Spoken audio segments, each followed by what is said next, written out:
Hey everyone, it's Marvin. Thanks so much for listening to Books and Boba. I just wanted to take a quick second to remind you that Books and Boba just launched our Patreon to help support our future endeavors. Rira and I have been running Books and Boba for the last 6.5 years, and we've always talked about wanting to do more, including expanding our content offerings, being able to go to book events and do more coverage. And so to help us get closer to those ambitions, we started a Patreon to help us grow and to better support books by Asian and Asian American authors. We are offering 2 tiers for our Patreon. The first is our regular Boba member coming in at $3 a month, which will give you access to our brand new Books and Boba Discord server so you can engage with your fellow Books and Boba Club members and also Rira and myself in real time. This is where we'll be aiming to move the bulk of our book club discussions. But rest assured, we'll still have a presence on Goodreads as well. And our premium tier is our Honey Boba member tier coming in at $5 a month, where in addition to access to our Discord server, you'll also get access to our monthly Boba Chats, a bonus podcast where Rira and I and some guests will get together each month and have a more casual discussion on stuff that may or may not be book related, as well as answer some listener Q&A. Honey Boba members will also have access to a poll to help decide an official Books and Boba book pick once per quarter. So if any of that sounds interesting to you, support Books and Boba on Patreon by going to patreon.com/booksandboba. As always, Rira and I really appreciate your support. All right, thanks for listening, and I'm on with the show.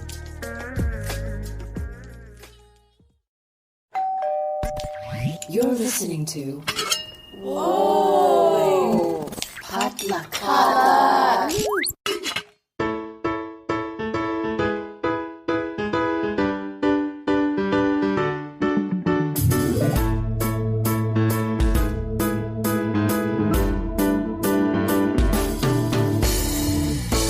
And you're listening to Books and Boba, a book club and podcast featuring books by Asian and Asian American authors. My name is Marvin Yuen. And I'm Rira Yu. And on this episode, we have an author chat with Joseph Han, the author of Nuclear Family, a new novel that just came out a week ago about the Korean diaspora in Hawaii and their relationship with the DMZ back in Korea. Rira, this was a fun book to read, huh? Yeah, I'm really impressed at how much was in this book. There were a lot of shifting perspectives, a lot of historical context, a lot of humor, just a whole mixing pot of things. And yeah, I loved it. And so Guy Fieri, I was really excited to talk to you. Oh yeah, Guy Fieri. Lots of flavors in this flavor town. Yeah, we had a great chat with Joseph about the inspirations for his book, about his thoughts on Asian American literature, the demilitarized zone, the occupation of Hawaii, plate lunches, and also ghosts. Yeah, lots of things. So yeah, please enjoy our chat with Joseph Han.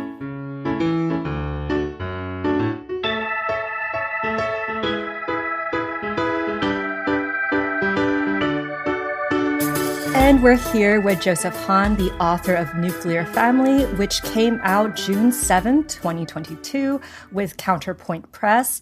Joseph is calling all the way from Hawaii, so thank you so much for joining us this early morning. Thank you so much for having me. I'm so excited to be here. Yeah, congratulations on your book launch. How's it been seeing your book in the world? It's been very surreal, but also very amazing. I'm really glad to bring this book home and to share it with my community and the loved ones all around me. And yeah, it's been a really wonderful time so far. So you have a PhD in English and creative writing, and that definitely tells me that you have been a lover of literature for a very long time.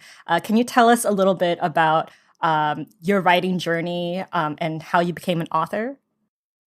Sure. Yeah.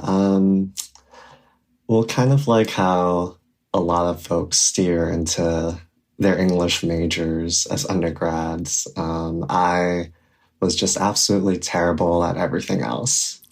And I found a lot of solace in reading and a capacity to imagine beyond myself and a way to search for meaning in my everyday life that I otherwise could not have without fiction. And So I started writing in undergrad when I took a summer elective of creative writing.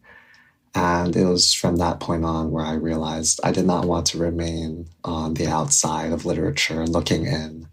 I wanted to create within as a way to reach back out toward the world and to understand my place in it. So my book is a reflection of that, how I've come to understand where I grew up in Hawaii, where I lived most of my life, but also where my family comes from, with connections to both the Southern Peninsula and the Northern Peninsula.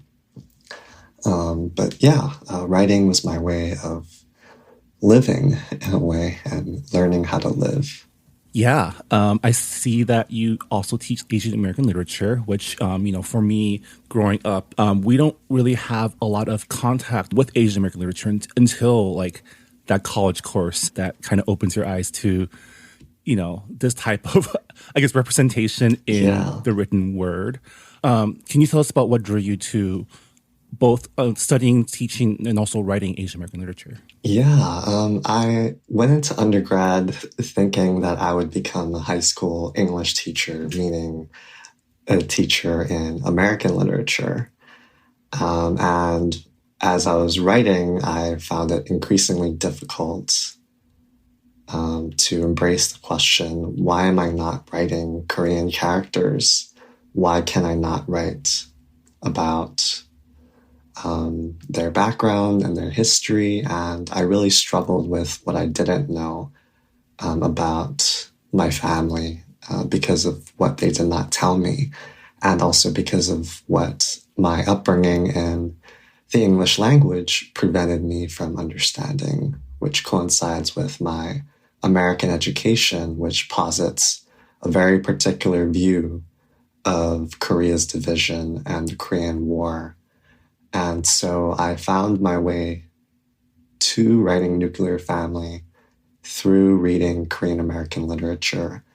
And it wasn't until I took a graduate course in my master's degree program in Asian American literature with Candice Fujikani, who's an amazing scholar and mentor, where I read Nora Okja Keller's Comfort Woman and wrote a graduate seminar paper on it. And that book became the catalyst for everything to follow in my life. And that's where I get the epigraph of the novel, where we see a reference to the countless spirits wandering, not knowing that they're lost because they have to turn around when they reach the center or the navel of the peninsula, not knowing that they can't return home. And that really opened my whole world and directed me toward what became the central subject of Nuclear Family, and that being the barriers that persist not only in our reality, but the next, which comes in the form of the Korean DMZ. Yeah, I thought it was really cool that the DMZ, even in death, it's impenetrable. Spirits can't even cross it and meet their lost ones. Mm-hmm. So I'm curious on like how you came up with that idea to make it an impenetrable wall, even in death. Yeah. Well, I started with where all of our assumptions lie when it comes to Korea, that it has always been a divided country, that it's always been fragmented between North and South, and it's something that is widely accepted in the global imaginary as necessary. And that argument is often leveled through a broad campaign that continues today, that vilifies and demonizes North Korea as an enemy and also as an antithesis to South Korea. And so I thought about how the DMZ presents itself as a barrier in our consciousness to really understanding and being able to imagine what a unified and whole Korean peninsula would mean to the Korean people, and not necessarily to the rest of the world as something that is preventing our nuclear demise. And so I wanted to really bring that into question.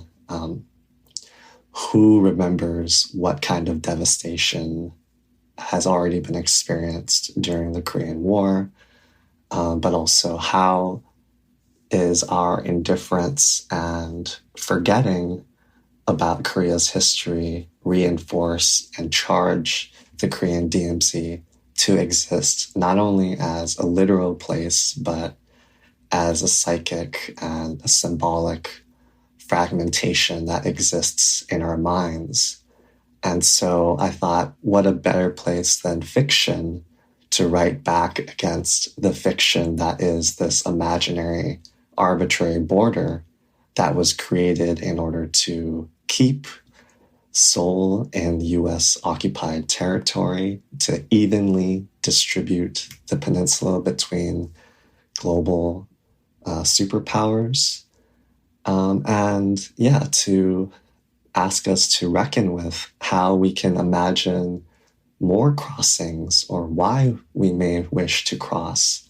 And I think that goes back to how countless generations of families who were directly impacted by the Korean War and separated from their loved ones, right now, sadly, they're passing away. And with them, they are carrying this wish and will to return to the North, to their homes, to reunite with their loved ones. And these opportunities are becoming more and more slim. And so I wrote this book in order to ask how we may carry their wishes so that they're not lost, so that they're not forgotten, so that we do not continue to live in a future that is permanently militarized, which comes at the harm of not only ourselves, but I think our spirits and also, of course, the natural environment and the planet at large. Yeah.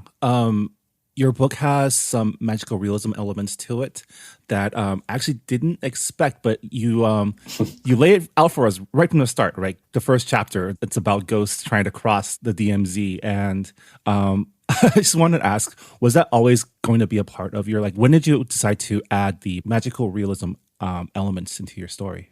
Yeah, I always think about how a conversation I had with a friend where she told me, or she asked me, Joseph, isn't every Korean American story a story about war?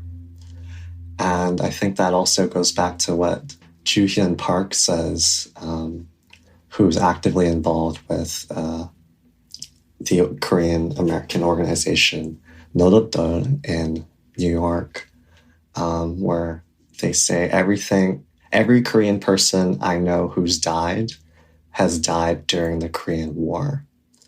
And the Korean War is technically ongoing without a peace treaty. And the more we pass away, the more our elders leave us, the more we need to reckon with the impact of this war as it persists for future generations.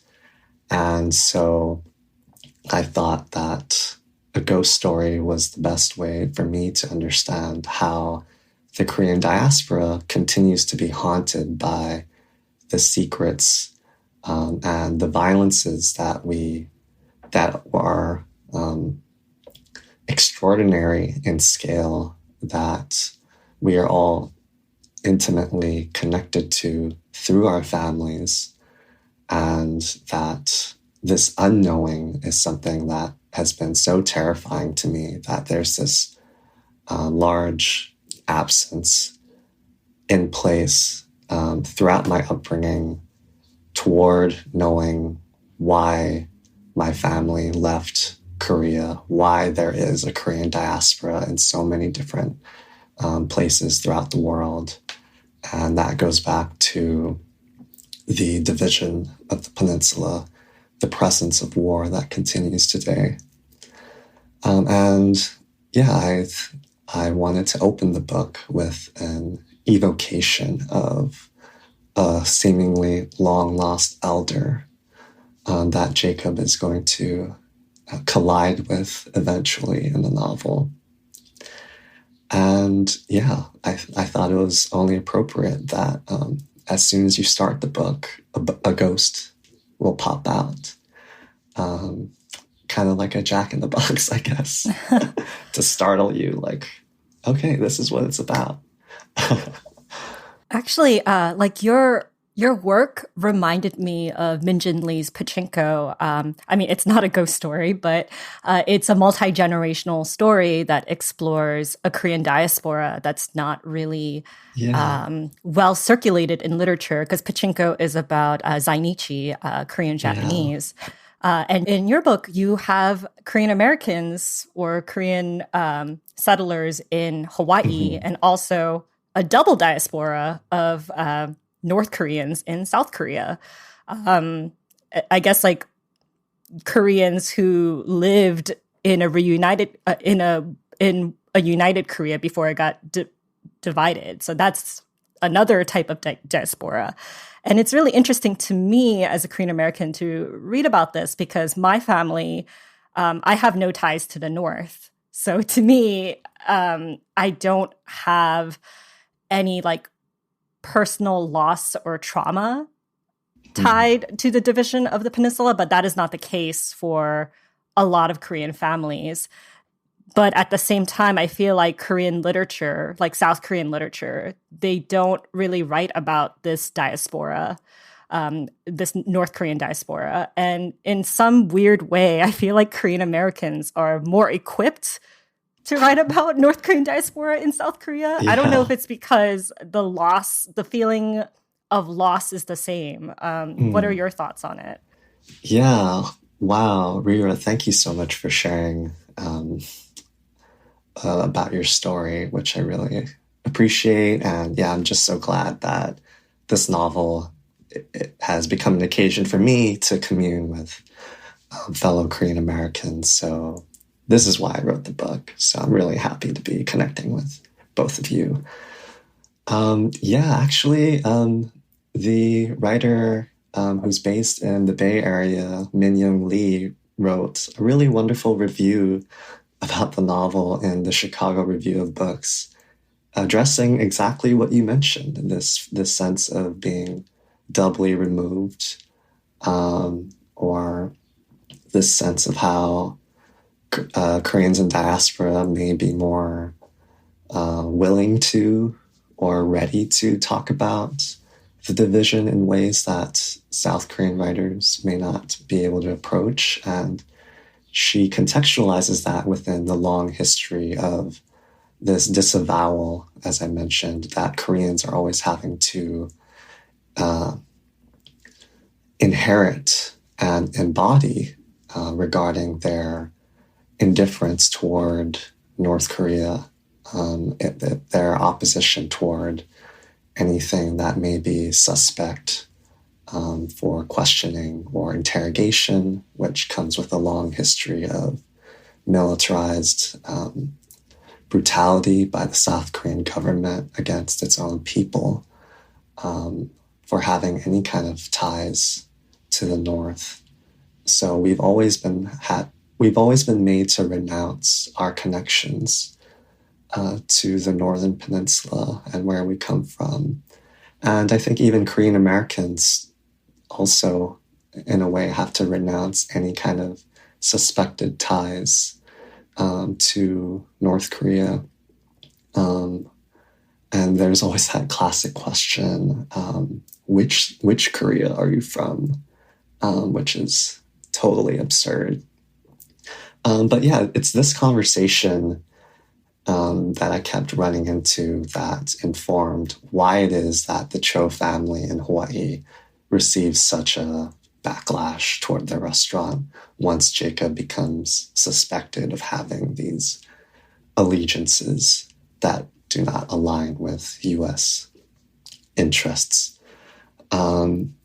But yeah, it was my upbringing in Hawaii and my experience in diaspora as being so far removed from where I came from that I felt like I was neither Korean nor American. And being American on native Hawaiian land is a whole nother question because we are where I currently live. It's US occupied lands that were stolen from the Hawaiian kingdom. And so in feeling the sense of being in between places and being separated from my own understanding of Korean history, which at the level of language felt like a more visceral and everyday experience, that helped me feel what separations continue to endure across generations between family members, and all that is not addressed, all the stories that are not told, for fear of the pain and trauma that it will conjure and bring up. And so that's why I wanted to write a ghost story where ghosts signal what cannot be forgotten and what cannot be ignored and shooed away. They persist as a way to teach us a lesson about what has yet to be resolved in our lifetime in order to bring them peace. And yeah, it was being separated from my own family. I was raised in Hawaii by my grandparents while my parents remained in South Korea. And that long separation gave me the feeling necessary to be able to understand what would it feel like to not have seen your sibling or your father, mother, uncle, auntie, cousin for 70 years and counting, and to not be able to recognize them when you do have the chance to reunite. And I think for Korean Americans, I think our greatest story is a story about reunion and returning together and coming back together as a people. So yeah, I wanted to honor that story and to gesture toward how in these absences, there's also a lot of love that continues to endure. And so a way to heal and to move toward peace, not only in our lives, but for the lives that have shaped us and have paved the way for us. Yeah, I'm like, Koreans are very spiritual, whether you're super Christian or we're into like shamanism or Wudang. You just can't take away that factor from our culture. So it made sense to me that you would write a ghost story. And of course, I have a question about your title, nuclear family. So the word nuclear has a lot of definitions. It can mean nuclear weapon, but in terms of nuclear family, it means like one set of parents and then their children, and the extended parts of that family is removed. So I just want to ask, why did you decide to go with this title, especially when your cast of characters go beyond the Cho family in Hawaii? Yeah, I almost immediately knew that this had to be the title when I came up with the premise of the book. But also, like you mentioned, I knew that it was a unit and a framework in which I needed to move beyond and past, because the barriers that come with the nuclear family are its own enduring force that separates us from having more connections and responsibilities beyond the household and those who we have familial bonds with. So the title became a challenge for me to see how it could implode as I wrote structurally and formally, as I shifted beyond its scope, beyond the Cho's in order to go back to writing about what is lost with the matrilineal family story, which becomes more central to the novel than I do think Taewoo's story does regarding his wish to return to the North, because the nuclear family is a very heteropatriarchal formation. And so I wanted to retrace and show how the characters needed to reconnect to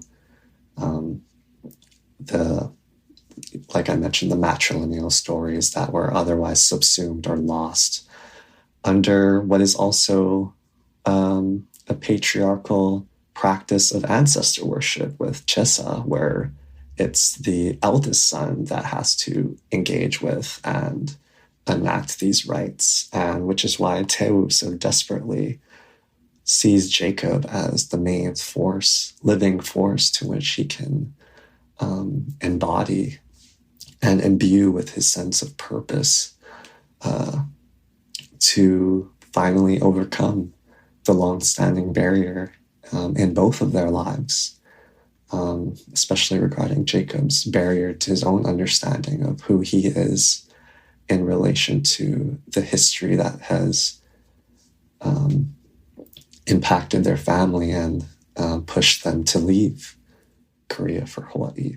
I'm glad that you brought up that Korean traditions are rooted in heteropatriarchal customs, especially Chesa, because I have family in Korea, and I've heard my cousins complain about Chesa, how they would have to prepare all of the meals for their husband's ancestors and not be able to do that for their own ancestors. And they're not even allowed to participate in the ceremony. They just do all of the work and make all the food. Who's cooking all the food? Yeah.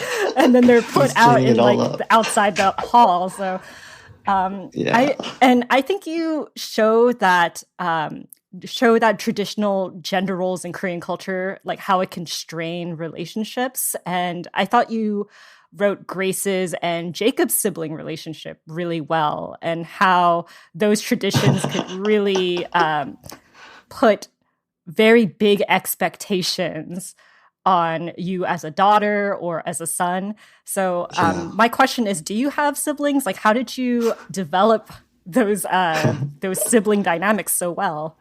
Yeah, I have a younger sister, and we have a larger age gap than Jacob and Grace does. We're 9 years apart. Oh, how many years? 9 years. 9 years? Oh, I have you beat. My youngest brother and I are 17 years apart. Wow, that's amazing.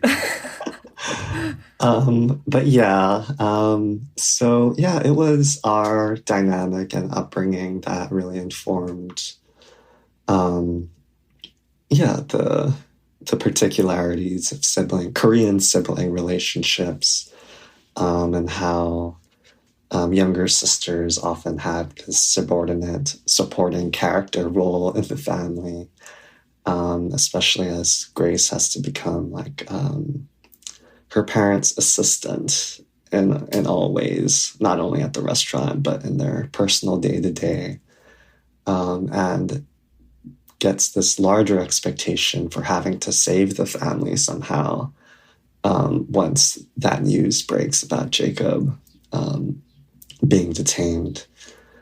I wrote this book dedicated to my sister because a lot of the plots of Nuclear Family revolve around the question of what if you could never see your loved one again, and what if there was something that prevented you from seeing them ever again in this life and the next. And that tragedy and that pain, I felt like I could attempt to understand that in having to live apart from my sister for a number of years as well, as my immediate family, my parents and sister, live in South Korea, and I maybe see them once a year, but less as time has passed. And as the pandemic continues.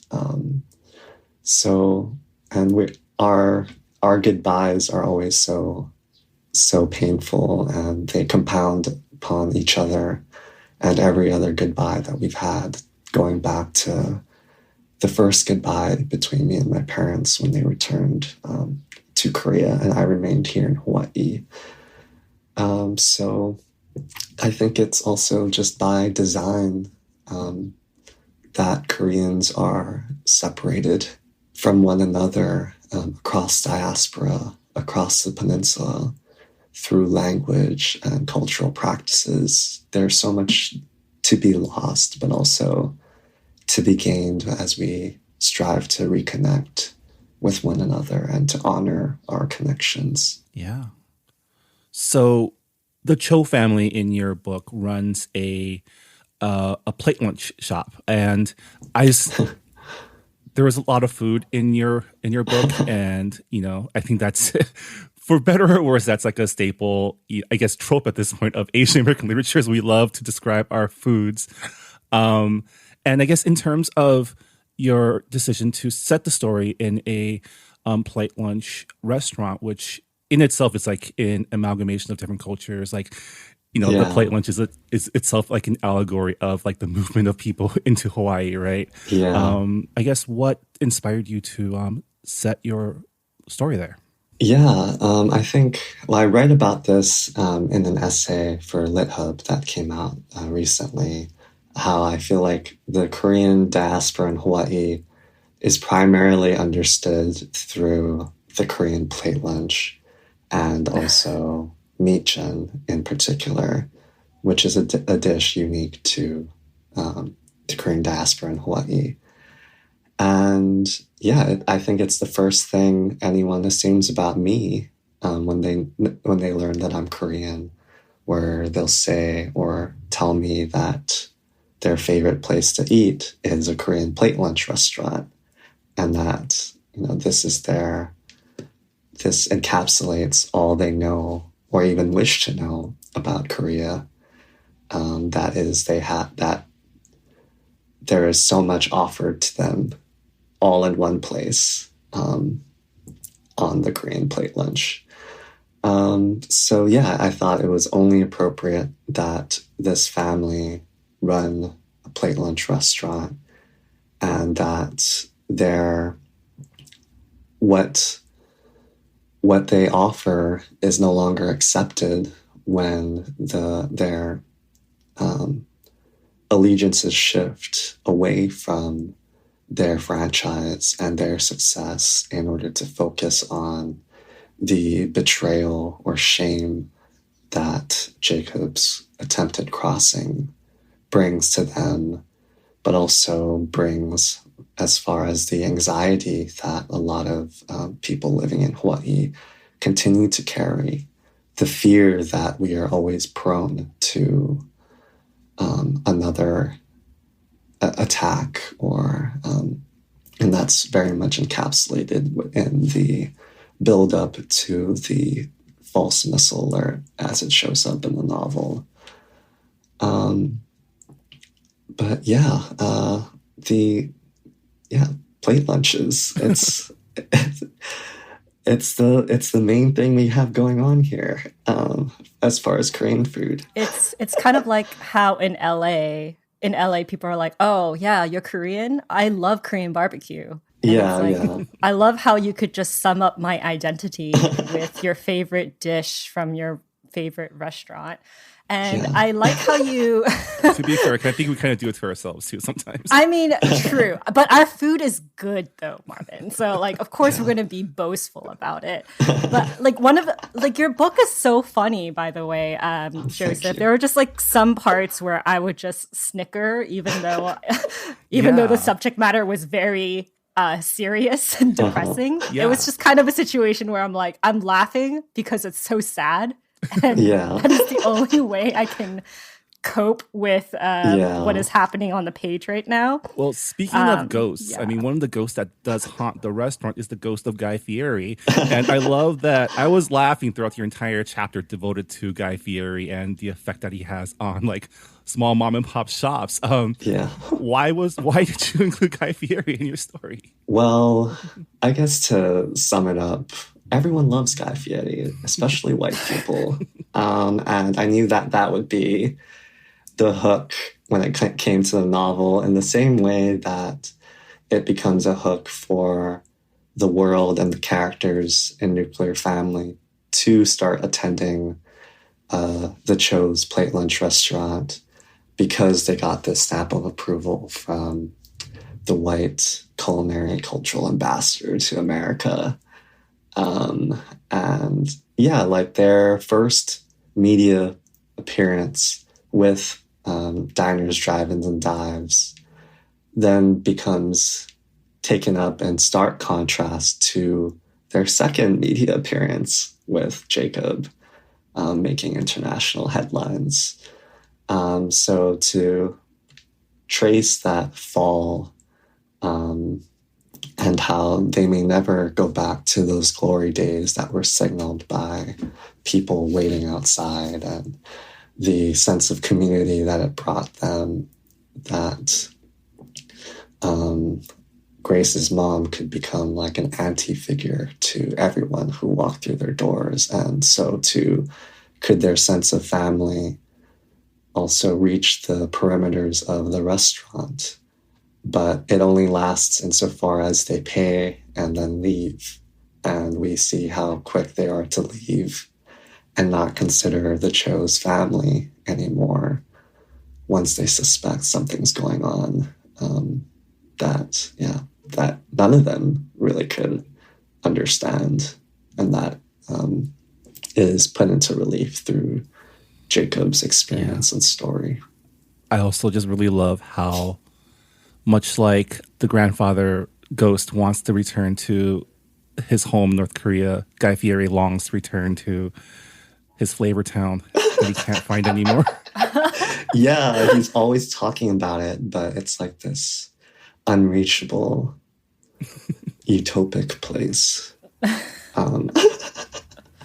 This is just like a minor thing in your book that I thought was just like really done really well. But Joseph's coworkers at the English after school program in Seoul that they work at, like one of the coworkers is a white guy who like studied Asian American like linguistics and like did taekwondo and is like a black belt, and then the other coworker is a Koreaboo pretty much who is really into K-dramas and K-pop, and I'm like, wow.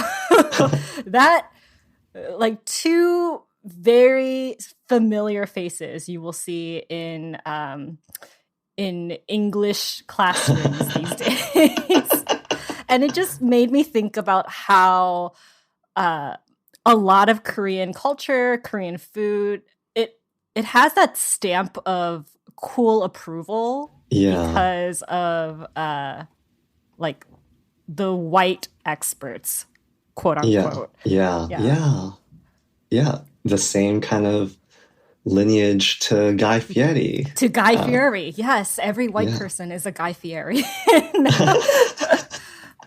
Yeah, I mean, for an extended and beautiful and hilarious look at those themes that you bring up, Elaine Chi-Chu's Disorientation is a fabulous novel that also gets at these themes of appropriation and so forth.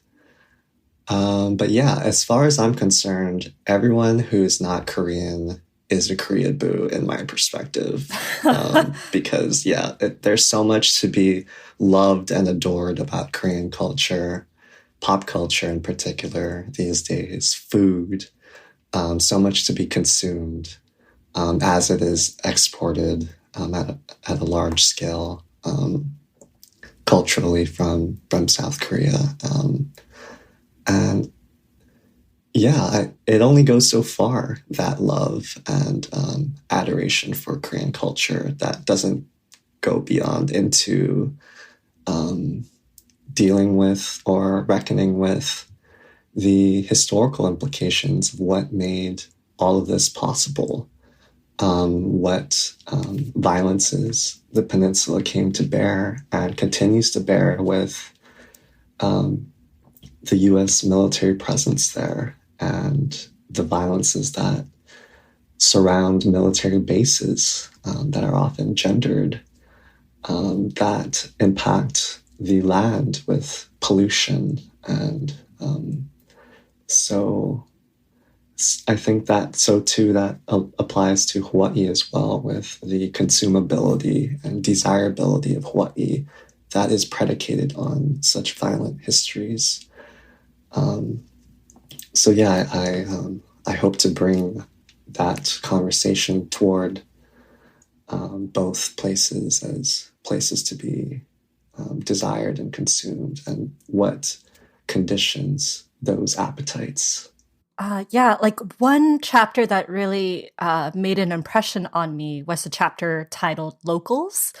And it's kind of written in the perspective of a Greek chorus of Native Hawaiians, and it provides historical context on like the history of immigrants and settlers who came to Hawaii due to fleeing colonial rule in their homeland, and how they were part of an exploitative system, but have also benefited off of the land and its natives. And you did draw parallels between the division of Korea and the loss of Hawaiian sovereignty. So my question is, like, what are some steps you think would have to be made for those war wounds to be healed? That's a really beautiful question. And I think the question that I asked myself as I wrote this book. The Locals chapter is, like you mentioned, a chorus of voices, not only of the Native Hawaiian community, but various immigrant communities who are customers at the Zippy's restaurant, in which Grace kind of has a episode of sorts, which I won't spoil too much. But yeah, healing, it's going to take a lot of healing for both Hawaii and Korea. And when I talk about imagining a reunified Korean peninsula, healing the wound that is the DMZ, that cannot occur, I don't think, until Hawaii is also demilitarized and deoccupied of its military-industrial complex. For one, an immediate step toward healing, which is absolutely urgent right now, is the defueling of the Red Hill bulk fuel storage facility, which is 20 supermassive tanks that store jet fuel right above Hawaii's primary drinking aquifer, and it's already leaked into our aquifer.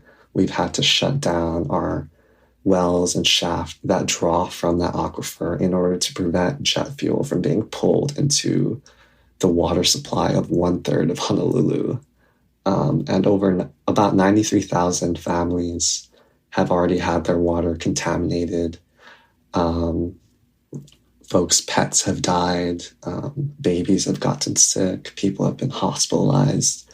Mostly the Navy's own personnel living on the military housing surrounding Red Hill and close to Pearl Harbor, which is its own Superfund site that has contaminated the bays, and so forth. So there's an active push for defueling as a necessary step toward ensuring our health, but also the health of our natural resources, and to ensure that future generations have access to clean drinking water, which is a universal right in that regard. And in the opening chapter of the book, I mentioned how the spiritual DMZ barrier is powered by the millions of landmines slumbering on either side of the border, which are unexploded, which are waiting to be found until someone comes into contact with them. And unfortunately, a lot of South Korean communities have died in their encounters with these landmines.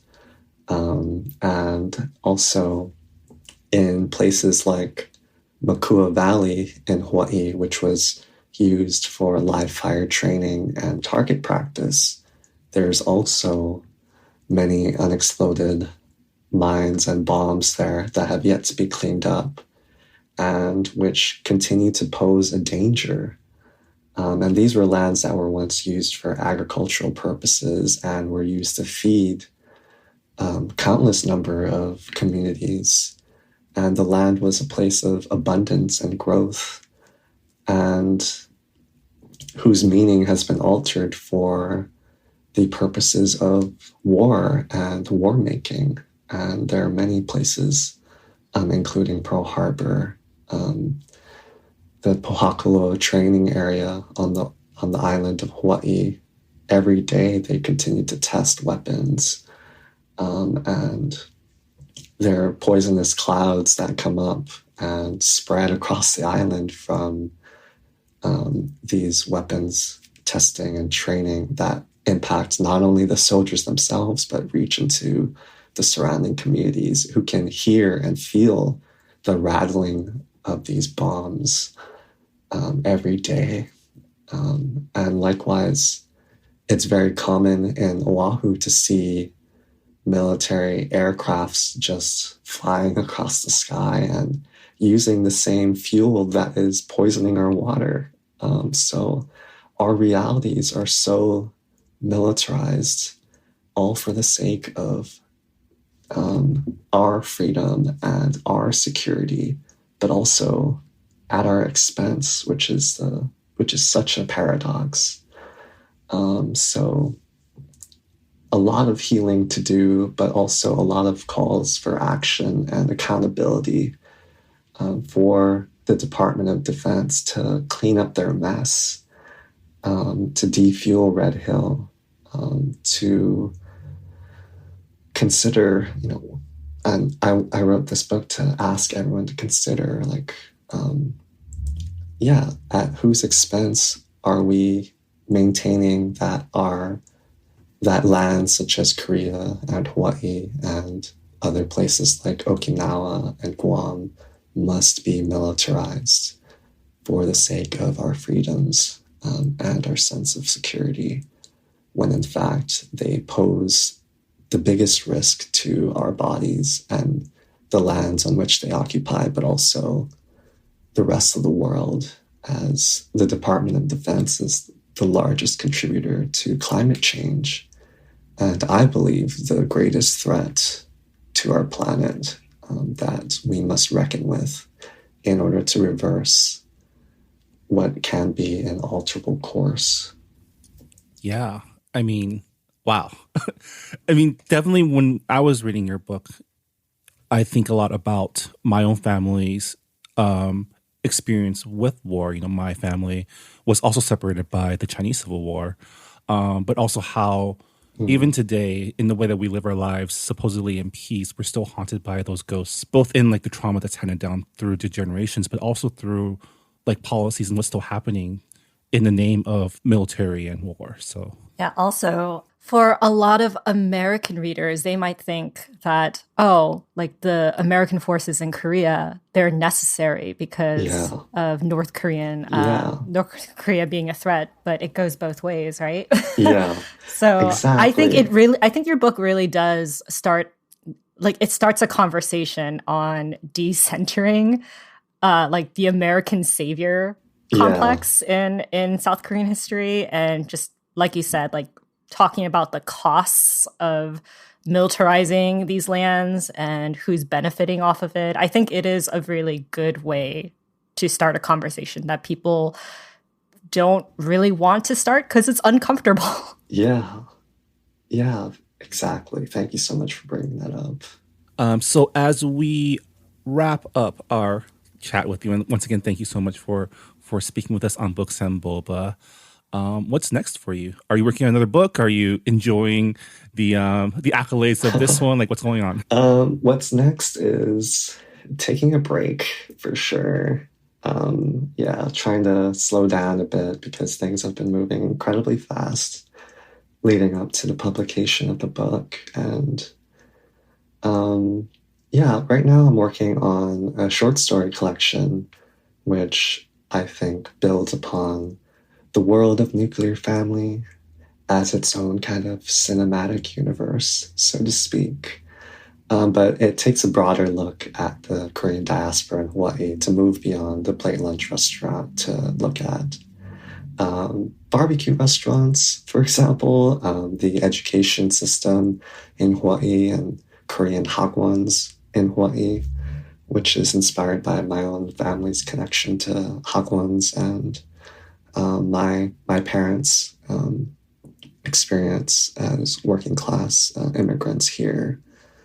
But it also returns to some favorite beloved characters in Nuclear Family.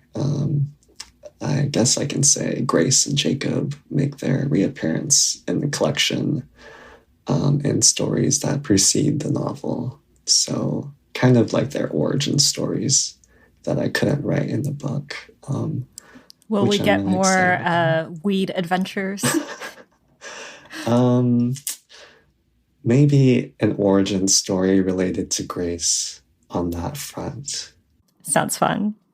Okay, well, I have one last comment before we close out. I just want to say I love the cover of your book because, Oh, thank you. like, I might be wrong, but are those the prayer ribbons at the DMZ? Yeah, Okay. absolutely.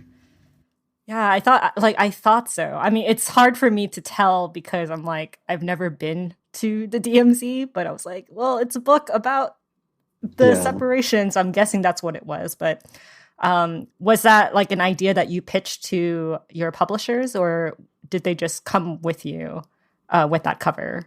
Yeah, it was an idea that I pitched, and I always knew that I wanted the readers to grab and touch the Korean DMZ when they grab the book, to feel these ribbons and to think about how readers may have someone that they need to honor and remember, and to suggest that there are so many people that are lost to us because of history and as we move on and forget. And though the story is about many ghosts and many lost loved ones attempting to reunite, as it's portrayed in the number of ribbons on the cover, I think of my offering and this novel alone as a singular ribbon among many. And yeah, I love the cover, and it's so exciting for me to see this image meeting places that I never would have thought it would go, to see that people are gravitating toward its beauty, that it's grasping them, and that it also becomes that invitation for them to confront the barriers in their own life that come up in memory and in forgetting. But yeah, thank you. Yeah, it's a very striking cover. All right. Well, thank you so much, Joseph, for speaking with us, and we hope you the best in all your future endeavors. Yeah.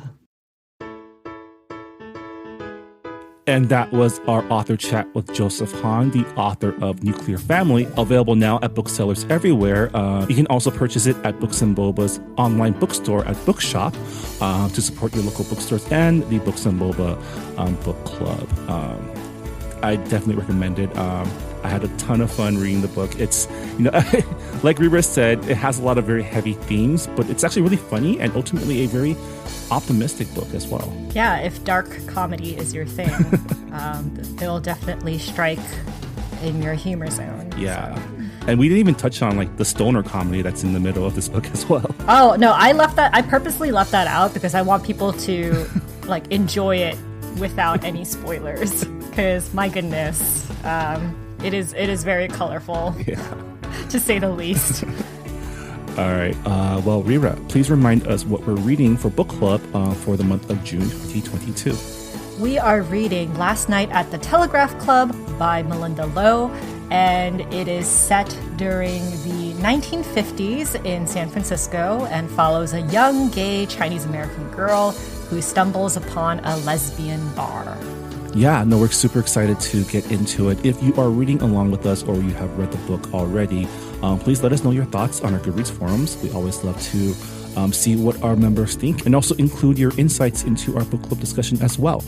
And on that note, before we leave, we don't do this as often as we should, but if you are enjoying our podcast, please leave us a rating and review on Apple or wherever you listen to your podcast, or help share us on social media. It really does help people discover our show, as well as helps us with all the hidden algorithms that go on in the background of your podcast app.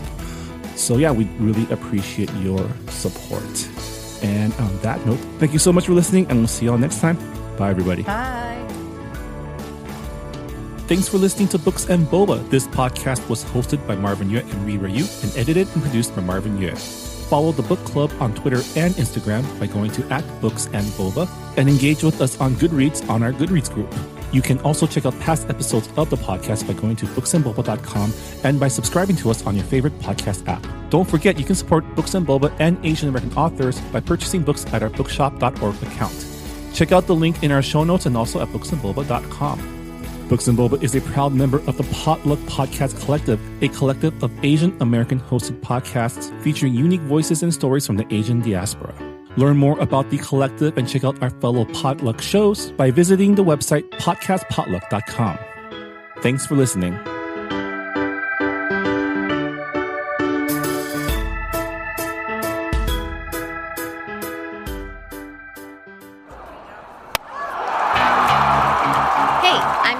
And I co-host the podcast Asians in Baseball alongside Naomi Ko and Scott Okamoto. Asians in Baseball is exactly what it sounds like, a podcast about the Asian and Asian Native Hawaiian Pacific Islander Americans in Major League Baseball. Every week, we break down the highlights of what's going on with Asians in baseball and then take a deeper dive into the Asian and Asian Americans past and present who have shaped baseball as it is today. Whether you're Kim Ng's #1 fan or you've never even heard of Hideo Nomo, we've got something for everyone, especially for the Shohei Ohtani stans. Maybe too much for the Shohei Ohtani stans. Listen to Asians in Baseball wherever you get podcasts, part of the Potluck Podcast Collective.